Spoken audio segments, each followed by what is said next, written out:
আজি বনাব লৈছো কণ বিলাহী আচাৰ কণ বিলাহীয়ে জলকীয়া আৰু নহৰুৰে ৰ'দত শুকুৱাই ললো নিমখ হালধি দি কলা বগা সৰিয়হ ভিনেগাৰত ডিপ কৰি পেলাই গ্ৰাইণ্ড কৰি ললো তাৰ পিছতে গোটা জিৰা গোটা ধনিয়া আৰু শুকান জলকীয়া অলপ ড্ৰাই ৰোষ্ট কৰি পেলাই গ্ৰাইণ্ডাৰত গ্ৰাইণ্ড কৰি ললো এতিয়া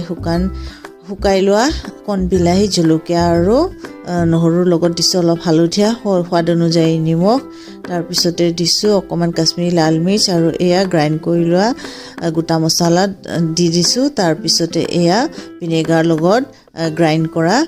সৰিয়হৰ পেষ্টটো দি দিছো এতিয়া তেল গৰম কৰিছো তেলত দি দিছো অকমান কালজিৰা দি লৈ এয়া গৰমে তেলখিনি আচাৰত দি ললো এতিয়া ধুনীয়াকে মিক্স কৰি লৈছো এয়া মিক্স কৰি পেলাই এতিয়া অলপ ৰ'দত দিছো 2 দিন ভালকে ৰ'দ দিয়াৰ পিছত খোৱাৰ বাবে উপযোগী হৈ যাব